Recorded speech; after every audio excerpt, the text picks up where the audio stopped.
ഇതിനെപ്പറ്റി കൂടുതൽ അറിയുമ്പോൾ എൻ്റെ ഉള്ളിൽ എന്തെന്നില്ലാത്ത പേടിയും അതോടൊപ്പം തന്നെ ഭയങ്കര കൺഫ്യൂഷനുള്ള ഒരേ ഒരു ടോപ്പിക്കാണ് അനുനാഗി എന്ന് പറയുന്നത്. നമ്മുടെ ലോകത്തിലത്തെ ഏറ്റവും ആദ്യത്തെ സിവിലൈസേഷൻ, അത് വെറും സിവിലൈസേഷൻ അല്ല, ഹൈലി അഡ്വാൻസ്ഡ് ആയിട്ടുള്ള സിവിലൈസേഷൻ. നമ്മുടെ ഇപ്പോഴത്തെ മോഡേൺ സിവിലൈസേഷൻ ഡെയിലി ഉപയോഗിച്ചിരുന്ന ഒട്ടുമിക്ക സംഭവങ്ങളും ഇൻവെന്റ് ചെയ്തത് ഇവരാണ്. Irrigation system, sale boat, writing system, language. അതുമാത്രമല്ല, എന്തുകൊണ്ടാണ് 1 മിനിറ്റ് 60 സെക്കൻഡായിട്ട് ഡിവൈഡ് ചെയ്തേക്കുന്നതെന്ന് അറിയാം. അതിൻ്റെയൊക്കെ സ്റ്റാർട്ടിങ് ഇവിടെ നിന്നാണ്. അതിനോടൊപ്പം തന്നെ ജിയോമെട്രി, പൈതഗോറസ് തിയറം, അതോടൊപ്പം തന്നെ അതിമനോഹരമായിട്ടുള്ള ആർക്കിടെക്ചർ സ്കിൽസ്. ഇത്രയും വർഷങ്ങൾക്ക് മുമ്പ് ഇത്രയും അഡ്വാൻസ്ഡ് ആയിട്ടുള്ള നോളജ് നമുക്ക് കിട്ടിയത് ഇവരിൽ നിന്നാണ്. ഇതിപ്പോൾ എൻ്റെ വിശ്വാസം കൊണ്ട് ഞാൻ നിങ്ങളുടെ അടുത്ത് പറയുന്നതല്ല. ഈ വീഡിയോ മുഴുവൻ കണ്ടതിന് ശേഷം കുറച്ച് ചോദ്യങ്ങൾ ഞാൻ അങ്ങോട്ട് ചോദിക്കും. അതിനുള്ള ഉത്തരം നിങ്ങൾ കമന്റ്സിലൂടെ തരികയാണെങ്കിൽ ഞാനിപ്പോൾ ഈ ടോപ്പിക്ക് ഇവിടെ വെച്ച് അവസാനിപ്പിക്കും. അപ്പോൾ നമുക്ക് നേരെ വീഡിയോയിലേക്ക് പോകാം. ഇതിനു മുമ്പ് അനുനാഗിനെ പറ്റിയിട്ട് ഒരു വീഡിയോ ഞാൻ ചെയ്തായിരുന്നു. അതിൽ അനുനാഗിയുടെ ആ ഒരു ബേസിക് സ്റ്റോറി ലൈൻ മാത്രമാണ് ഞാൻ പറഞ്ഞത്. പക്ഷേ ഈ വീഡിയോയിൽ ഞാൻ കുറച്ചും കൂടി ഡീറ്റെയിൽ ആയിട്ട് പറയാൻ വേണ്ടിയിട്ടാണ് ഉദ്ദേശിക്കുന്നത്. 1849 ഒരു ബ്രിട്ടീഷ് ആർക്കിയോളജിസ്റ്റ് സുമേരിയയിൽ വെച്ചിട്ട് ഒരു 14 ക്ലേ ടാബ്ലറ്റ്സ് കണ്ടുപിടിച്ചു. അതും 24 BC-യിലത്തെ one of the oldest written records ആണ് ഇവർ അന്ന് കണ്ടുപിടിച്ചത്. അപ്പോൾ ഇതിൽ നിന്ന് പറയുന്ന ഒരു സ്റ്റോറിയാണ് അനുനാഗിയുടെ സ്റ്റോറി എന്ന് പറയുന്നത്. ഇതിലത്തെ ആദ്യത്തെ 2 ടാബ്ലറ്റിൽ ഇവർ പറയുന്നത് ആരാണ് അനുനാഗി, എവിടെ നിന്നാണ് അവർ വന്നത്, അങ്ങനെയുള്ള ഒരുപാട് കാര്യങ്ങളാണ്. പിന്നെ 3ാമത്തെ ടാബ്ലറ്റിലാണ് ഇവർ നമ്മുടെ ഭൂമിയിൽ വന്ന് സെറ്റിൽ ആവുന്ന കാര്യങ്ങളൊക്കെ ഇങ്ങനെ വിശദീകരിച്ച് ഇങ്ങനെ പറയുന്നത്.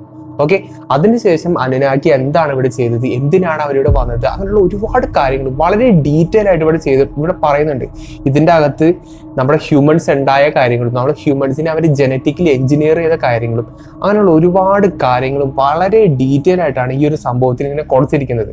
അതിൻ്റെ അകത്ത് തന്നെ നമ്മുടെ സോളാർ സിസ്റ്റത്തിനെ പറ്റിയിട്ടുള്ള ഇൻഫോർമേഷൻ ഉണ്ട്, ഗ്രാവിറ്റിനെ പറ്റിയിട്ട് പറയുന്നുണ്ട്, സ്വർണത്തിനെ പറ്റിയിട്ട് പറയുന്നുണ്ട്, ഗ്രാവിറ്റേഷണൽ പുള്ളിനെ പറ്റി പറയുന്നുണ്ട്.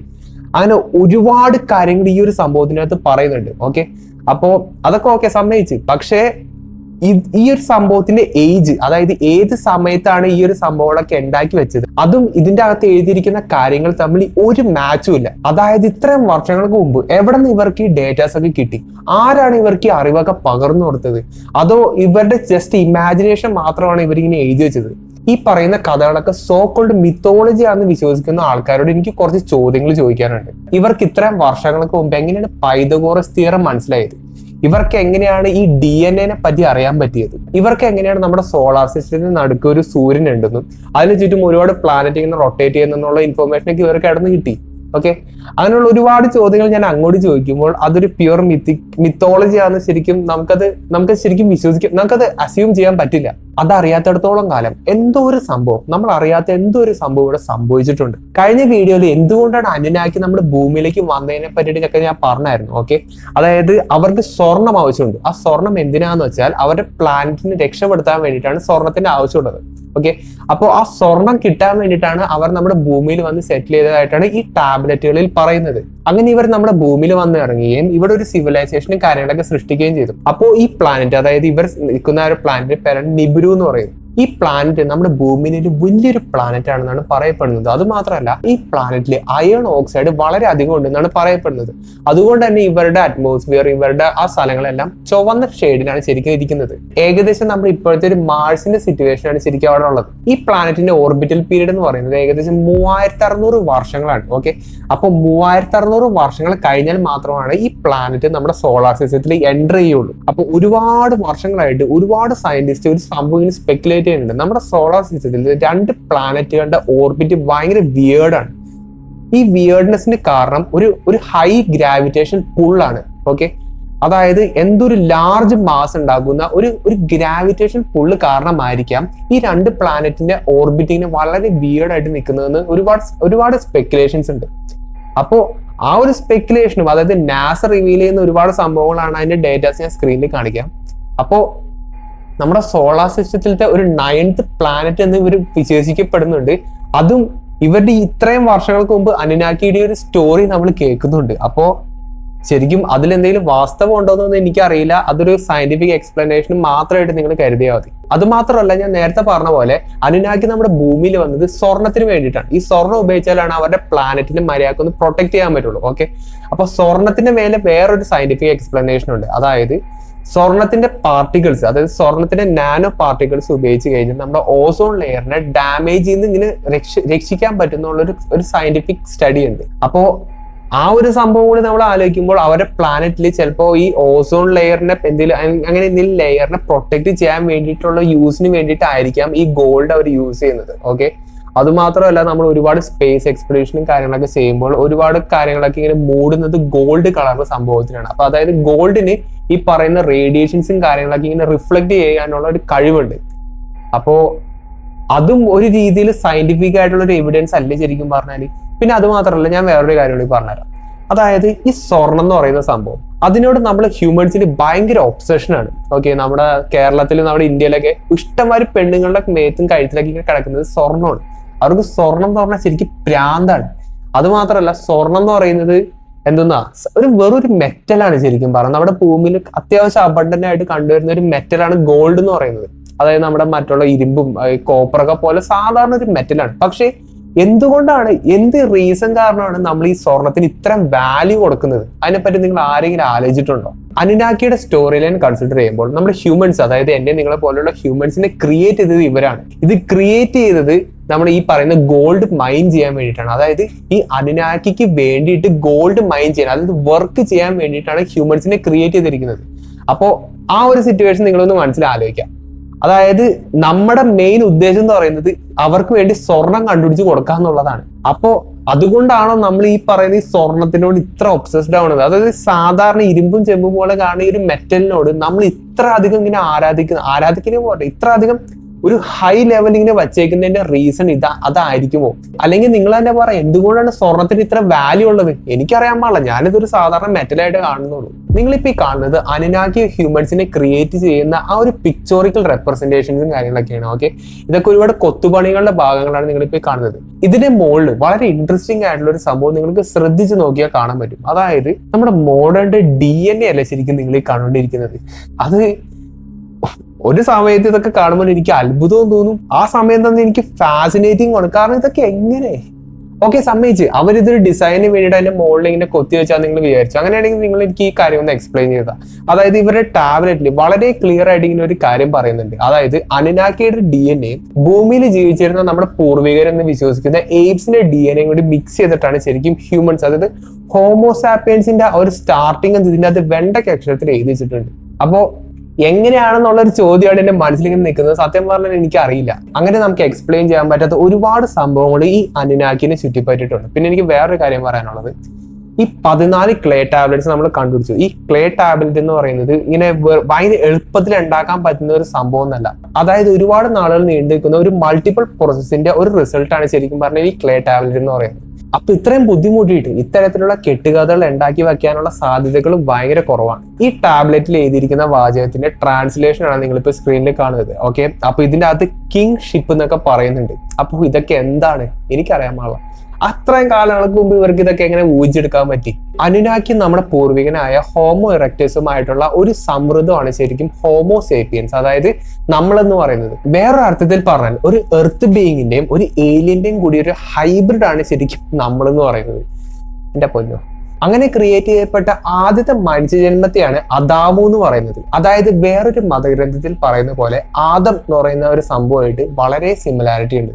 അദാമു എന്ന് പറയുന്നത് അനുനാക്കിക്ക് വേണ്ടി വർക്ക് ചെയ്യാൻ ക്രിയേറ്റ് ചെയ്ത ഒരു ഇന്റലിജന്റ് ബീയിങ് ആണ്. അതുകൊണ്ട് തന്നെ ഇവർക്ക് വേറൊരു കാര്യം ചെയ്യാനുള്ള യാതൊരു പ്രൊവിഷനും ഉണ്ടായിരുന്നില്ല. ഇവർക്ക് ആകെ ചെയ്യേണ്ട ഒരു കാര്യം എന്ന് പറഞ്ഞു കഴിഞ്ഞാൽ ഈ അനുനാക്കിക്ക് വേണ്ടി വർക്ക് ചെയ്യുക എന്നുള്ളത് മാത്രമാണ്. അതായത് ഫോഴ്സ്ഫുള്ളി അനുനാക്കിക്ക് വേണ്ടി വർക്ക് ചെയ്യുക. അതാണ് ഇവരുടെ ഏറ്റവും വലിയൊരു അൾട്ടിമേറ്റ് എന്ന് പറയുന്നത്. വർഷിപ്പ് എന്ന് പറഞ്ഞ ഒരു വാക്ക് നമുക്ക് എല്ലാവർക്കും ഫെമിലിയർ ആണ്. അതായത് നമ്മൾ എന്തെങ്കിലും ഇങ്ങനെ ആരാധിക്കുന്നതിനാണ് ശരിക്കും വർഷിപ്പ് എന്ന് പറയുന്നത്.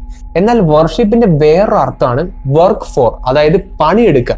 അതും നമ്മൾ അനുനാക്കിയുടെ ആ ഒരു സ്റ്റോറി ലൈനായിട്ടൊന്ന് കൂട്ടിക്കൊഴിച്ച് ആലോചിക്കുകയാണെങ്കിൽ നമ്മൾ ശരിക്കും അനുനാക്കിനെ വർഷിപ്പ് ചെയ്യാൻ വേണ്ടി ഫോഴ്സ്ഫുള്ളി വർഷിപ്പ് ചെയ്യാൻ വേണ്ടിയിട്ട് ആക്കി വെച്ചിരിക്കുകയാണ്. അതായത് നമ്മൾ ശരിക്കും ഒബേ ചെയ്യേണ്ടത് അവരെയാണ്. അതായത് വേറെ അർത്ഥത്തിൽ പറഞ്ഞാൽ നമ്മൾ ശരിക്കും ആരാധിക്കുന്നത് ഈ അനുനാക്കി, അതായത് ഈ ദൈവങ്ങൾ, സോക്കോൾ ദൈവങ്ങളെയാണ് ശരിക്കും നമ്മളിങ്ങനെ ആരാധിക്കേണ്ടത്.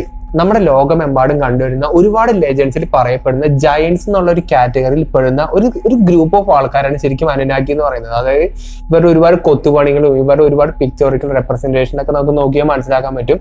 അതായത് അനുനാക്കി എന്ന് പറയുന്നത് ഹ്യൂമൻസിനെ വെച്ച് കമ്പയർ ചെയ്യുമ്പോൾ അല്ലെങ്കിൽ ഈ പറയുന്ന ഇഗിഗി എന്ന് വെച്ച് കമ്പയർ ചെയ്യുമ്പോൾ ഭയങ്കര വലിയ സംഭവങ്ങളാണ്. അത് വലിയ ബീയിങ്സ് ആണ് ശരിക്കും അനുനാക്കി എന്ന് പറയുന്നത്. നമ്മൾ ഇത്രയും നാളും അനുനാക്കിക്ക് വേണ്ടിയിട്ട് സ്വർണ്ണം കാര്യങ്ങളൊക്കെ കുഴിച്ചെടുക്കുകയും അവർക്ക് വേണ്ടി പണിയെടുക്കുകയൊക്കെ ചെയ്തത് കൊണ്ട് തന്നെ ഇൻ റിട്ടേൺ അനുനാക്കി അല്ലെങ്കിൽ ഈ സോക്കോൾഡ് ദൈവം നമുക്ക് തന്നത് എന്താണെന്ന് വെച്ചാൽ ഒരുപാട് നോളജ് നമുക്ക് തന്നു, ഒരുപാട് ഈ പറയുന്ന ലാംഗ്വേജ് നമുക്ക് വന്നു, അങ്ങനെയുള്ള ഒരുപാട് ഗിഫ്റ്റുകളാണ് ശരിക്കും നമുക്ക് അവർ തന്നത്. അങ്ങനെയാണ് ഈ ടാബ്ലറ്റിലൊക്കെ എഴുതിയിരിക്കുന്നത്. ഇവിടെ വേറൊരു പ്രശ്നം എന്താ വെച്ചാൽ ഇതേപോലത്തെ വളരെ സിമിലർ ആയിട്ടുള്ള സ്റ്റോറി ലൈനാണ് നമ്മുടെ ലോകത്തുള്ള ഒട്ടുമിക്ക ലെജൻഡ്സിന്റെ അകത്തുള്ളത്.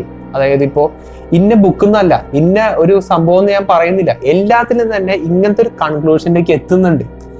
അപ്പോൾ ഇതിന്റെയൊക്കെ അർത്ഥം എന്താണെന്ന് എനിക്ക് സത്യം പറഞ്ഞാൽ ഒന്ന് കറക്റ്റ് ടാലി ആവുന്നില്ല ഒരു കാര്യം. ഈ ടാബ്ലറ്റിൽ എഴുതിയിരിക്കുന്ന വേറൊരു സംഭവമാണ് നിബുരു എന്ന് പറഞ്ഞ പ്ലാനറ്റ് നമ്മുടെ ഭൂമിയുടെ അടുത്തേക്ക് എത്തിയപ്പോൾ നമ്മുടെ ഭൂമിക്ക് ഒരുപാട് ചേഞ്ചസ് ഉണ്ടായിട്ടുണ്ട്. അതായത് വളരെ വയലന്റ് ആയിട്ടുള്ള മഴയും കാറ്റും കടലൊക്കെ പൊങ്ങുന്നത്, നമ്മുടെ ഭൂമി ഭയങ്കരമായിട്ട് ഷെയ്ക്ക് ചെയ്യുന്നത്, അങ്ങനെ ഒരുപാട് സയന്റിഫിക് ആയിട്ടുള്ള ഡേറ്റാസ് പറയുന്നുണ്ട്. നമ്മുടെ ഭൂമിയുടെ അടുത്തേക്ക് ഒരു അത്യാവശ്യം ഗ്രാവിറ്റേഷണൽ ഇൻഫ്ലുവൻസ് ഉള്ള ഒരു സംഭവം വന്നു കഴിഞ്ഞാൽ ഈ തരത്തിലുള്ള കാര്യങ്ങളൊക്കെ ശരിക്കും സംഭവിക്കാമെന്ന് നമ്മൾ സയന്റിഫിക്കലി തെളിയിച്ചിട്ടുള്ള കാര്യങ്ങളാണ്. അപ്പോൾ എനിക്ക് സത്യം പറഞ്ഞാൽ ഇതിനെ പറ്റിയിട്ട് ഒരു കൺക്ലൂഷൻ പറയാൻ പറ്റില്ല. അത് പലർക്കും പല രീതിയിലുള്ള തിങ്കിങ് പ്രോസസ് ആയിരിക്കും. അതുകൊണ്ട് തന്നെ നിങ്ങളുടെ യുക്തി ഉപയോഗിച്ച് നിങ്ങൾ ആലോചിക്കുക. ഈ പ്ലാനറ്റ് 3600 വർഷങ്ങൾക്ക് ശേഷം നമ്മുടെ ഭൂമിയുടെ അടുത്തേക്ക് ഇങ്ങനെ കറങ്ങി തിരിഞ്ഞ് എത്തിയപ്പോൾ നമ്മുടെ ഭൂമിയിൽ വലിയൊരു ഫ്ലഡ് ഉണ്ടായെന്നും പറയുന്നുണ്ട്. ദ ഗ്രേറ്റ് ഫ്ലഡ് എന്നൊക്കെയാണ് പറയുന്നത്. അപ്പോൾ ഇതേ സ്റ്റോറി, ഈ കടൽ കയറുന്ന ആ ഒരു ഫ്ലഡിന്റെ ആ ഒരു സ്റ്റോറി ഒട്ടുമിക്ക ലെജൻഡ്സിൽ ഇങ്ങനെ പറയുന്നുണ്ട്. അതായത് ഇപ്പൊ ഈ അനുനാക്കിയുടെ സ്റ്റോറിയിൽ മാത്രമല്ല, ഞാനതിപ്പോ എടുത്ത് പറയുന്നില്ല, കാരണം ഒരുപാട് റിലീജിയസ് ആയിട്ടുള്ള ആൾക്കാർ ചിലപ്പോൾ നമ്മുടെ വീഡിയോസ് കാണുന്നുണ്ടായിരിക്കാം. പക്ഷെ ഒട്ടുമിക്ക സ്റ്റോറീസിലും ഈ പറയുന്ന കാര്യങ്ങളൊക്കെ ഇങ്ങനെ പറയുന്നുണ്ട്. ചുരുക്കത്തിൽ പറഞ്ഞാൽ നമ്മുടെ ലോകത്ത് കണ്ടുവരുന്ന ഒട്ടുമിക്ക ലെജൻഡ്സിലും പറയുന്നതൊക്കെ ഈ സെയിം കാര്യങ്ങളൊക്കെ തന്നെയാണ്. അതായത് നമ്മുടെ ലോകത്തിലത്തെ ഒട്ടുമിക്ക ലെജൻഡ്സ് ഒക്കെ പറയുന്ന സ്റ്റോറി ഒക്കെ ഏകദേശം സെയിം ആണ്. ഓക്കെ, വളരെ സിമിലർ ആയിട്ടുള്ള സ്റ്റോറീസ് ആണ് എല്ലാത്തിലും പറയുന്നത്. അപ്പൊ ഇതൊക്കെ കൂടി നമ്മളൊന്ന് ഇന്റർകണക്ട് ചെയ്ത് ആലോചിക്കുമ്പോൾ എന്തോ നമ്മൾ അറിയാത്ത അല്ലെങ്കിൽ നമുക്ക് ഇതുവരെയായിട്ട് മനസ്സിലാവാത്ത എന്തോ ഒരു വലിയ സംഭവം നമ്മുടെ ഭൂമിയിൽ സംഭവിച്ചിട്ടുണ്ട്. അല്ലെങ്കിൽ എന്ത് റീസൺ കാരണമായിരിക്കാം ഇങ്ങനെയുള്ള സംഭവങ്ങളൊക്കെ നമ്മൾ വളരെ കോമൺ ആയിട്ട് കേൾക്കുന്നത്. അതായത് ഈ പറയുന്ന ഫ്ലഡിന്റെ കാര്യം, ഈ പറയുന്ന ദൈവങ്ങളിൽ നിന്നാണ് നമുക്ക് നോളജ് കിട്ടിയെന്നുള്ള കാര്യം, അത് ഒട്ടുമിക്ക ബുക്സിലെ റെക്കോർഡ്സിനകത്തുള്ളതാണ്. എല്ലാ ലെജൻഡ്സിലും, നമ്മുടെ ലോകത്തിലുള്ള എല്ലാ ലെജൻഡ്സിലും കാണുന്ന ഒരു സംഭവമാണ് ആകാശത്ത് നിന്ന് വരുന്ന സംഭവങ്ങളെ പറ്റിയിട്ട് വളരെ ഡീറ്റെയിൽ ആയിട്ടുള്ള ഡിസ്ക്രിപ്ഷൻസ്, പടങ്ങളും വേണ്ട മെനയാണ് എന്തൊക്കെയുള്ളതെന്ന് അറിയാം. അപ്പോ ഇതിന്റെയൊക്കെ ഒരു അർത്ഥം എന്തായിരിക്കും? ഓക്കെ, അപ്പോ ഞാനൊരു കാര്യം ചോദിക്കട്ടെ, നമ്മുടെ ഒരു റെസിസ്റ്റൻസ് ആയിരിക്കും അത്. അതായത് ഇപ്പൊ എന്തെങ്കിലും ഒരു സംഭവത്തിനെ പറ്റിയിട്ട് നമുക്ക് ഉത്തരം കിട്ടുന്നില്ല എന്ന് വെച്ചോ. ഓക്കെ, ഇപ്പൊ എന്തെങ്കിലും ഇപ്പൊ ഈ അനുനാക്കിയുടെ ഒരു സ്റ്റോറി, ഓക്കെ, അതിനെപ്പറ്റി അത് എങ്ങനെയാണ് ഇവർക്ക് ഇത്രയും വർഷങ്ങൾക്ക് മുമ്പ് അങ്ങനെയുള്ള ഒരുപാട് ചോദ്യങ്ങൾ ഞാൻ ഇതിനു മുമ്പ് ചോദിച്ചു. അപ്പൊ അതിന്റെ ഒരു ഉത്തരം നമുക്ക് അറിയില്ലെങ്കിൽ നമ്മളെല്ലാവരും നാച്ചുറലി പറയുന്ന ഒരു സംഭവം എന്താ വെച്ചാൽ ഇത് കെട്ടുകഥകളാണ്, ഇതിനെ മിത്തോളജി കാറ്റഗറിയിൽ പെടുത്തിയിട്ട് ആ മൂലയ്ക്ക് അങ്ങോട്ട് വെക്കും. പക്ഷെ ഇതിലേക്ക് എന്തോ അർത്ഥം ഉണ്ടെന്ന് ശരിക്കും ഞാൻ വിശ്വസിക്കുന്നുണ്ട്. കാരണം ഇത്രയും ഡീറ്റെയിൽ ആയിട്ടുള്ള ഡിസ്ക്രിപ്ഷൻസ് ഒക്കെയാണ് ഈ ശരിക്കും ഇതിൻ്റെ അകത്തൊക്കെ ഉള്ളത്. അതുമാത്രമല്ല, വളരെ സിമിലർ ആയിട്ടുള്ള സംഭവങ്ങളൊക്കെ നമ്മുടെ ലോകത്തുള്ള മറ്റിടത്തൊക്കെ കണ്ടുവരുന്നുണ്ട്. അപ്പോൾ ഇതിൻ്റെയൊക്കെ ഒരു അർത്ഥം എന്തായിരിക്കും? അത് നമുക്ക് ഓരോരുത്തർക്കും ഡിസൈഡ് ചെയ്യാം. നിങ്ങൾക്കുള്ള കമന്റ്സ്, നിങ്ങൾക്ക് എന്താണ് തോന്നുന്നത് അത് മാക്സിമം കമന്റ് ചെയ്യാൻ ശ്രമിക്കുക. ഇതൊക്കെ ഒരു കോയിൻസിഡൻസ് ആണ്, ഞാൻ ഒരിക്കലും പറയുകയില്ല, വിശ്വസിക്കുകയില്ല. അൺലെസ് ഒരാൾ ഇതിനെ പറ്റിയിട്ട് കറക്റ്റ് ആയിട്ടുള്ള ഒരു എക്സ്പ്ലനേഷൻ എനിക്ക് അല്ലെങ്കിൽ നമുക്ക് ഈ പബ്ലിക്കലി പറയുകയാണെങ്കിൽ ഞാനത് വിശ്വസിക്കും. ഞാൻ ഈ സംഭവം വെച്ച് ഡിസ്ക്ലോസ് ചെയ്യും. ഓക്കെ, അപ്പോൾ കമന്റ് ബോക്സ് ഓപ്പൺ ആണ്. നിങ്ങൾക്ക് എന്താണെന്ന് വെച്ചാൽ നിങ്ങൾ മാക്സിമം കമന്റ് ചെയ്യാൻ ശ്രമിക്കുക. അപ്പോൾ ഇതിന്റെ ഒരു ഫോളോ അപ്പ് വീഡിയോ എന്തായാലും നമ്മുടെ ചാനലിൽ പ്രതീക്ഷിക്കാം. അപ്പോൾ നല്ലൊരു ടോപ്പിക്കായിട്ട് ഞാൻ അടുത്ത വീഡിയോ കാണാം.